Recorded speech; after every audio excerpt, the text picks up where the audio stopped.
Hello दोस्तों। BY के book summary में आपका स्वागत है।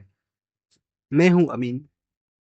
यहाँ हम दुनिया के सबसे बड़े लीजेंड्स की इंस्पायरिंग जर्नी, उनका मेंटल वार और एम्पायर बिल्डिंग के लाइव लेसन को डिकोड करते हैं। आज का टॉपिक और उनका सबसे बड़ा सीक्रेट आपके स्क्रीन पर है। चलिए शुरू करते हैं मेरे AI को होस्ट के साथ। Let's dive in. 11 सितंबर का हमला, 2008 का ग्लोबल फाइनेंशियल क्राइसिस, रातों रात दुनिया को रोक देने वाली कोविड महामारी, या फिर इंटरनेट का अचानक से पूरी दुनिया पर छा जाना। मतलब इन सारी घटनाओं में एक बेहद रहस्यमयी समानता है। इनमें से किसी को भी पहले से प्रेडिक्ट नहीं किया गया था। किसी भी एक्सपर्ट या कह लें कि किसी भी सुपर कंप्यूटर ने ये चेतावनी नहीं दी थी कि ऐसा कुछ होने वाला है। बिल्कुल नहीं दी थी। पर जब ये घटनाएं घटी तो इन्होंने दुनिया को हमेशा के लिए बदल कर रख दिया। तो आज के इस डीप डाइव में, जहां हम नसीम निकोलस तालेब की मशहूर किताब द ब्लैक स्वान के कॉन्सेप्ट्स को एनालाइज कर रहे हैं, हमारा मिशन यही समझना है। हाँ, और हमारा मकसद इस बात की गहराई में जाना है कि हमारी दुनिया को आम घटनाएं नहीं चलाती, बल्कि वो अप्रत्याशित घटनाएं चलाती हैं जिन्हें कोई पहले से भांप नहीं सकता। राइट। हम अक्सर ये मानकर चलते हैं कि अतीत के डेटा का विश्लेषण करके भविष्य का एकदम सटीक अनुमान लगाया जा सकता है। मैं तो हमेशा ये सोचता था। और तालिब इसे ही इंसानी ज्ञान की सबसे बड़ी भूल मानते हैं। देखिए, इन दुनिया बदल देने वाली, एकदम अचानक होने वाली घटनाओं को ही ब्लैक स्वॉन या कह लें कि काला हंस कहा जाता है।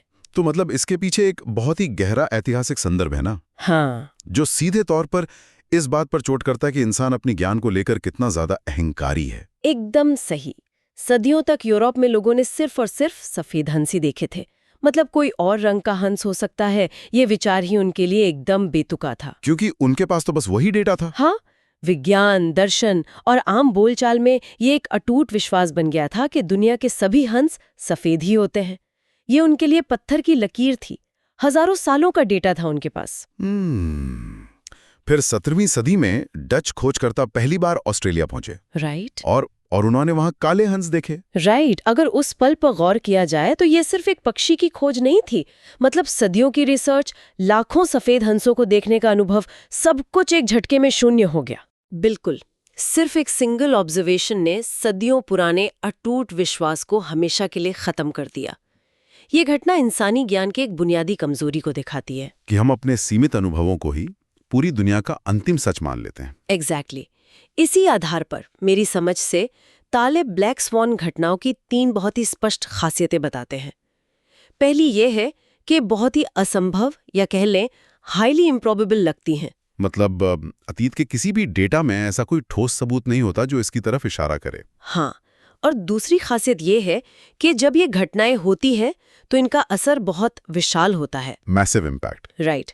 ये सिर्फ एक छोटी सी हेडलाइन नहीं होती, ये पूरे सिस्टम की दिशा बदल देती है। जैसे इंटरनेट का आना। अरे हाँ, जिसने मानव सभ्यता के संवाद और काम करने का तरीका ही जड़ से बदल दिया। बिल्कुल। और तीसरी खासियत सबसे अहम है। घटना के घट जाने के बाद इंसान अचानक से ऐसा व्यवहार करने लगता है जैसे उसे सब कुछ पहले से पता था। ओहो, मतलब वो रैशनलाइज करने लगता है कि ये तो होना ही था। हाँ, हम पीछे मुड़कर कारण तलाश लेते हैं और खुद को ये झूठी तसल्ली देते हैं कि दुनिया हमारे समझ के दायरे में है। जबकि सच तो ये है कि मानव इतिहास रूटीन घटनाओं से आकार नहीं लेता। तो क्या इसका मतलब ये है कि मानव इतिहास एक ऐसे फिल्म की तरह है जिसमें कहानी एकदम से अचानक आने वाले प्लॉट ट्विस्ट पर आगे बढ़ती है और इंसान बस फिल्म के बोरिंग सीन्स का विश्लेषण करता रह जाता है? बहुत ही उम्दा एनालॉजी है ये। हम वाकई उन बोरिंग सीन्स को फ्रेम दर फ्रेम स्टडी करते हैं।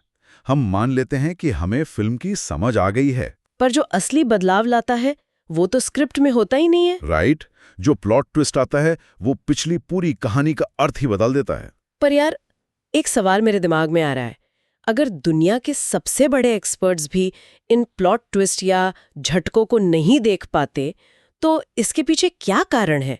इतने पढ़े लिखे लोग, इतने भारी भरकम कंप्यूटर मॉडल्स, ये सब फेल क्यों हो जाते हैं? क्योंकि वे उस दुनिया के नियम लागू कर रहे हैं जो अब बची ही नहीं है।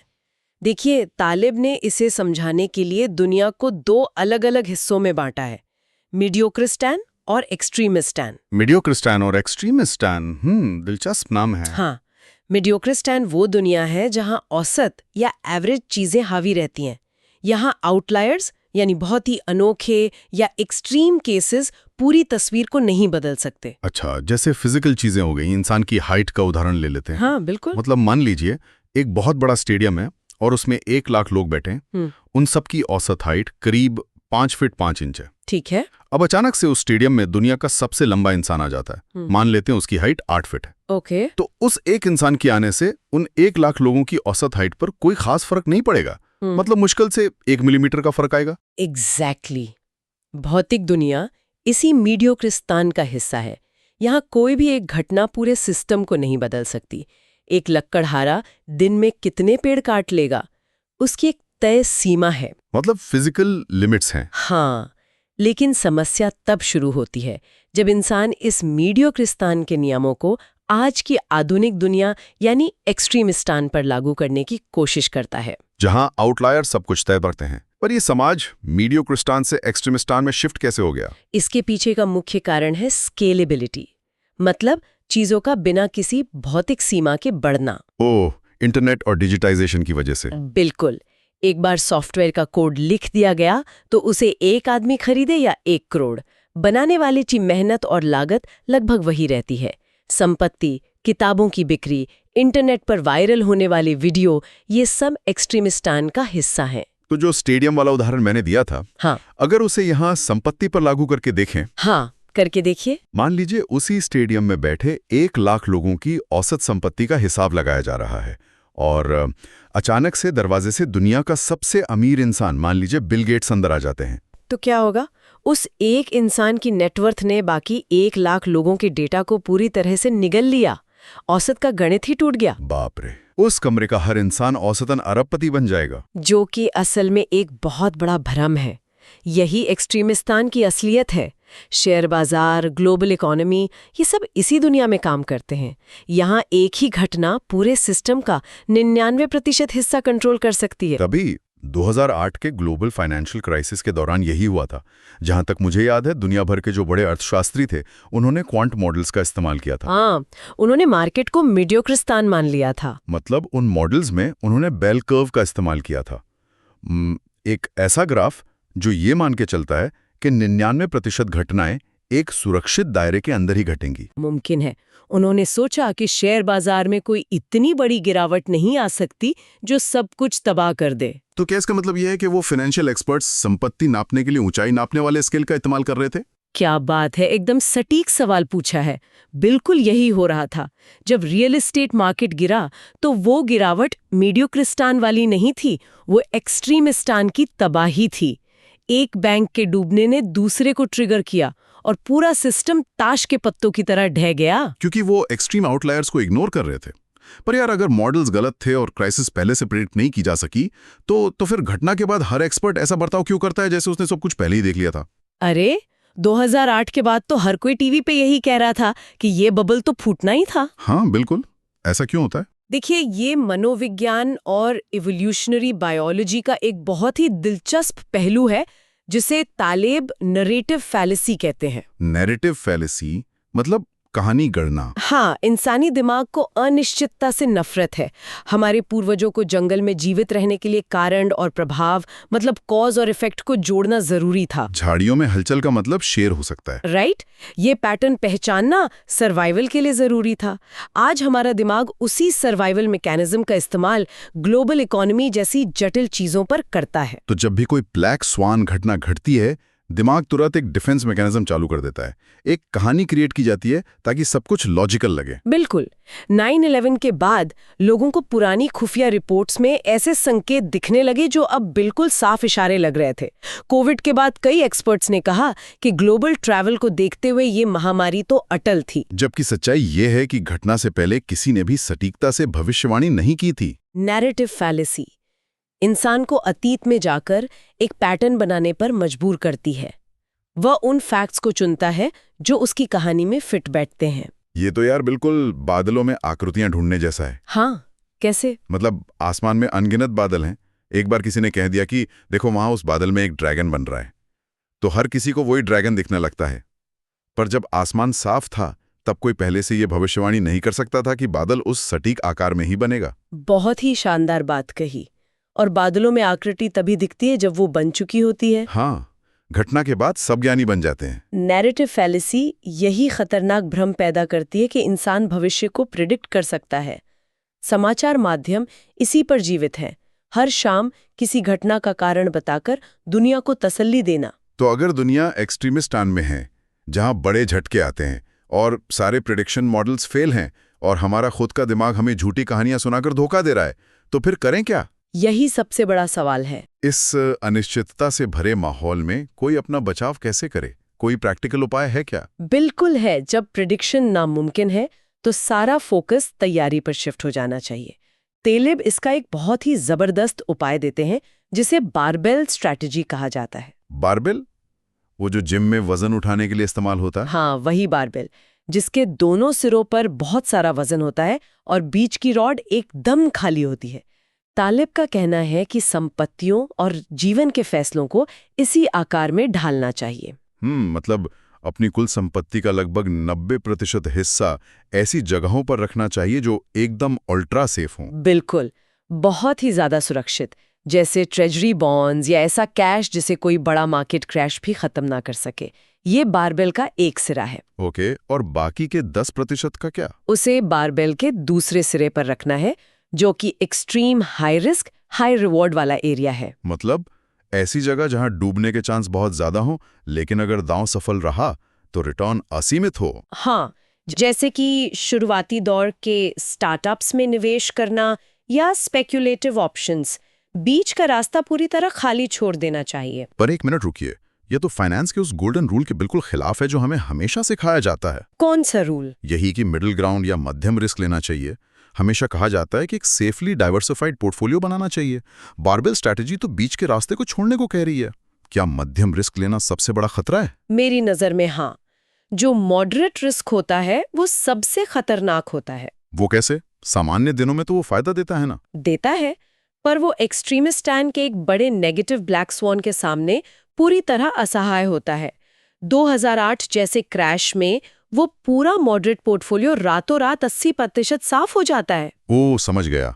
मतलब बारबेल स्ट्रैटेजी का असली लॉजिक ये है कि चूंकि 90% पैसा एकदम सुरक्षित जगह पर है, तो कोई बहुत बुरा ब्लैक स्वॉन आने पर भी पूरी तरह से बर्बादी नहीं होगी। बिल्कुल, एक मजबूत ढाल तैयार रहती है। ये स्ट्रैटेजी नेगेटिव ब्लैक स्वॉन से पूरी तरह प्रोटेक्ट करती है। और जो 10% पैसा रिस्की जगह पर है, वो पॉजिटिव ब्लैक स्वॉन को पकड़ने के लिए है। एग्जैक्टली।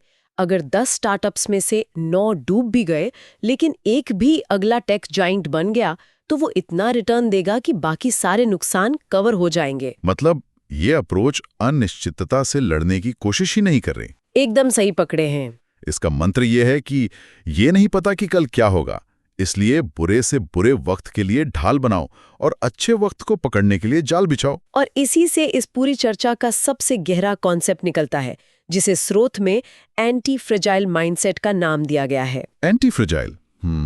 आमतौर पर हम फ्रेजाइल या नाजुक चीजों के बारे में जानते हैं, जैसे कांच का गिलास गिराया तो टूट जाएगा। हाँ, वो अनिश्चितता से नफरत करता है। दूसरी चीज होती है रोबस्ट या मजबूत, जैसे एक पत्थर झटके सह लेगा, पर उससे झटकों से कोई फायदा नहीं होगा। राइट।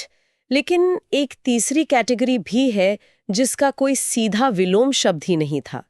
ग्रीक माइथोलॉजी के हाइड्रा राक्षस के बारे में सोचें। अगर उसका एक सिर काटा जाता था तो 2 नए सिर उगाते थे। अरे वाह! या जैसे इंसान के शरीर की मांसपेशियां, जिम में वजन उठाने से वो टूटती हैं, स्ट्रेस लेती हैं, पर शरीर उन्हें पहले से ज्यादा मजबूत बनाकर रिपेयर करता है। बिल्कुल, एंटी फ्रैजाइल चीजें क्योस, अनिश्चितता और झटकों से टूटती नहीं हैं, बल्कि वे उन्हीं झटकों की वजह से और ज्यादा ताकतवर हो जाती हैं। तो प्रकृति और एवोल्यूशन भी एंटी फ्रेजाइल ही है। जंगल की आग सूखी लकड़ियों को जलाकर भविष्य की भयंकर आग से बचाती है। ये सच में सोचने का नजरिया बदल देता है। हाँ, द ब्लैक स्वॉन वास्तव में एक असुविधाजनक आईना है जो दिखाता है कि इंसान एक झूठे अहंकार में जी रहा है कि उसने भविष्य को कंट्रोल कर लिया है। तो सुनने वालों के लिए इसका सीधा अर्थ यही है कि अपने करियर और जीवन को इस तरह डिजाइन करें कि अनिश्चितता दुश्मन न लगे। जब उथल-पुथल मचे तो सिस्टम सिल झटके सहे ही नहीं बल्कि उससे फायदा भी उठाए। अनिश्चितता से बचना असंभव है, लेकिन उसके लिए तैयार रहना पूरी तरह संभव है। तो आज के इस डीप डाइव को एक ऐसे विचार के साथ खत्म करते हैं जो किसी को भी कई दिनों तक सोचने पर मजबूर कर सकता है। बताइए। अगर इतिहास और भविष्य सिर्फ उन अप्रत्याशित घटनाओं से तय होते हैं जिन्हें कोई प्रेडिक्ट नहीं कर सकता, तो क्या सबसे बड़ी स्किल भविष्य की प्लानिंग करना नहीं है, बल्कि सबसे बड़ी स्किल उस वक्त एंटी फ्रेजाइल बने रहना है जब सालों की प्लानिंग एक ही दिन में फेल हो जाती है। कहीं ऐसा तो नहीं कि आज हम जिस प्लान को सबसे सेफ मानकर चल रहे हैं, कल आने वाले किसी नए ब्लैक स्वॉन का वो सबसे पहला शिकार बनने वाला है? ये वाकई में बहुत ही गहरा सवाल है। इस विचार के साथ हम आपको यहीं छोड़ते हैं। हमारे साथ इस दार्शनिक सफर पर चलने के लिए शुक्रिया। आगे भी ऐसी ही गहरी बातों को डिकोड करते रहेंगे। दोस्तों, ये था आज का पूरा निचोड़। बीवाई के बुक समरी के इस ग्रोथ गिफ्ट यानी इस इन्फोग्राफिक का स्क्रीनशॉट जरूर ले लीजिए ताकि ये लेसन आपके लाइफ में काम आ सके। अगर आप भी हर रोज लीजेंड से सीखना चाहते हैं तो इस कम्युनिटी का हिस्सा बनिए। मैं हूं अमीन। हमेशा याद रखिए, रीड मोर थिंक डीपर। अगली वीडियो किस पर होनी चाहिए कमेंट में जरूर बताएं। मिलते हैं अगले एपिसोड में।